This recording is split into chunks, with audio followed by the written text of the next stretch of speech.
Hello, I'm Tom Bailey, and in today's episode, I'll be getting to know Paul Davis, who is an intuitive personal advisor, an entrepreneur, a best-selling author, and an award-winning business growth consultant and speaker.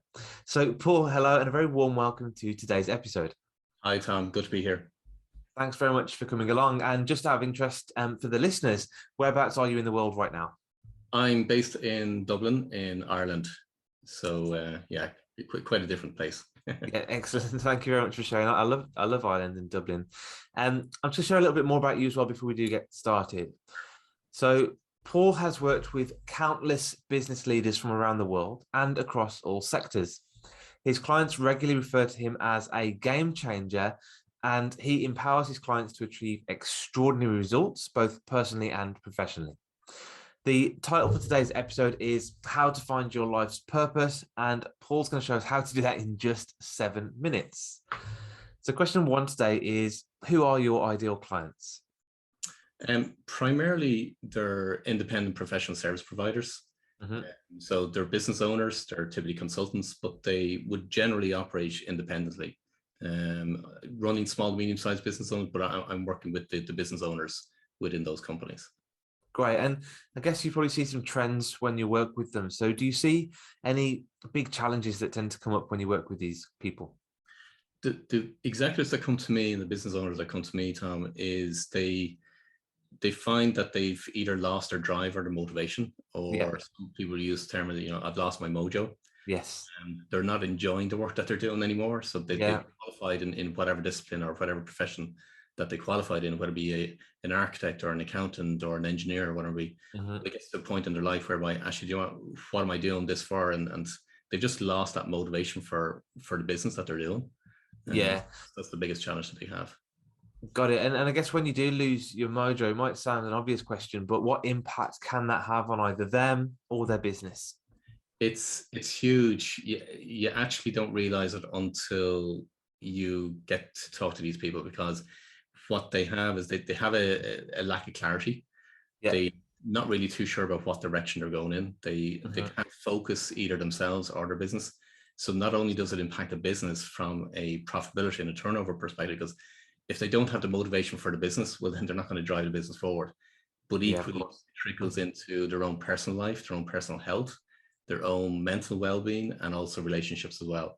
And typically what they'll talk to me about is, look, I feel like I'm on a hamster wheel. I'm at a crossroads, or as I said, I've lost my mojo, or my own personal performance is just gone. And as a result, then most people will measure success by earnings. So therefore their earnings typically will go down as well. So that it's a big impact. So really, it sounds like a downward spiral, and it impacts all parts of their life. Yeah. Okay, great. And I guess anybody who's feeling this and listening to this episode, what's that one valuable piece of advice that you might give them to really help them solve this? A lot of people talk about life purpose, and there is a lot of information. A lot of people that, as I said, talk about it, and there's a lot of information online about life purpose.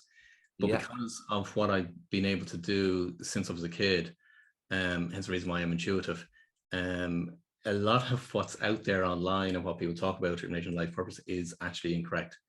It's very misleading, and people that are searching for, okay, what's their own personal purpose, they can't find it because they can't find the answers.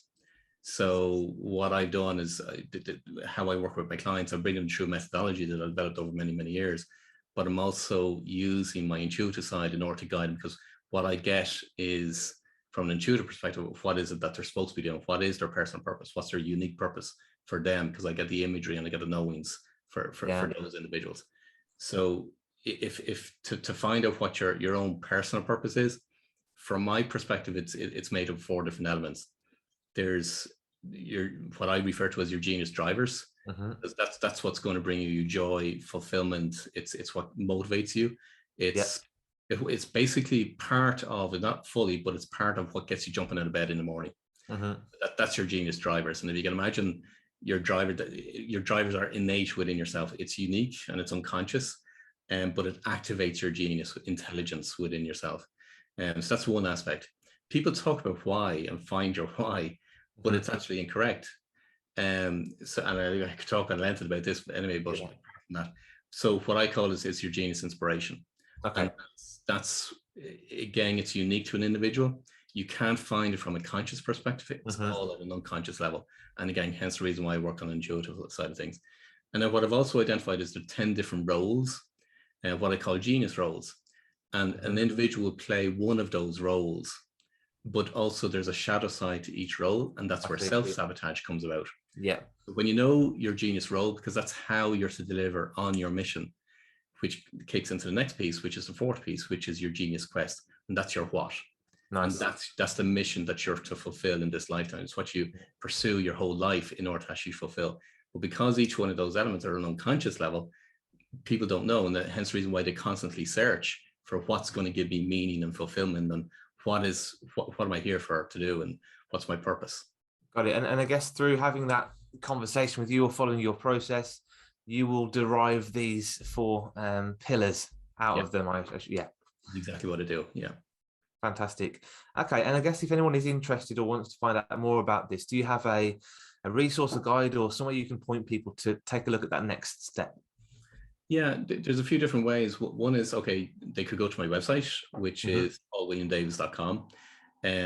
On that particular website, they'll find a link to my community, which is a free community. That's where we discuss this kind of subject matter to help people.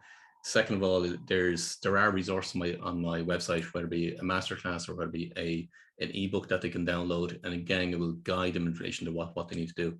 And then there's also a link to my podcast, which again, I talk about, this more personal mastery side of things when it comes to business. So there's a lot of ways. But if people go to my website, paulwilliamdavis.com, they'll find all the resources. Excellent. That's paulwilliamdavis.com. And what I'll do is I'll post a link to the website and a few of those other resources in the show notes below this episode as well. Excellent. So I guess, you talked about intuition and your journey from your childhood. So I guess over that time, what would you say is one of the greatest learnings or mistakes or failures that you've made that's really helped you draw some key ideas for your business? I suppose one thing for me is around, like, I knew that there was this side to me, but as a kid growing up, and you're never told how to do it and how to use it and how to work with it and so on. I suppose it's not a huge regret, but I wish I didn't. I wish I had pursued it sooner. Got it. So my own personal purpose in what I do and how I use my talents, my gifts, and so on. In developing a career, I originally trained as an accountant, so hence the reason why I'm process driven and so on. But I wish I had pursued my own personal purpose an awful lot sooner. Yeah, I see. And I guess a lot of your clients resonate with that as well and wish they'd started sooner. Yeah. Fantastic. And the last question from me today then is, what is the one question that I should have asked you today that'll also bring some great value to our audience? Good question. You're probably not going to like it. No. What's the secret to success? Okay. And what do you think that is? My belief, and again, from all the clients I work with, because I've seen the transformation in them and the differences made from them personally, but also from their business. And my belief is knowing your true life purpose. And what I mean by that, your own unique life purpose. When you know your life purpose, it's the single most powerful way to reach your full potential, both personally and in business. So once you got that, everything drives from that and everything comes into flow from that perspective then. Great, perfect. And I guess, success may not be an end point for someone, but can you put a measure on finding your purpose, do you think? In terms of business-wise, it's significant. Yeah. As in money terms. In terms of personal fulfillment, it's priceless. A feeling you get once you get there. Yeah. Okay, great. Thank you so much for that, Paul. Again, really appreciate you coming along and sharing such great value and insights with our audience. You're welcome.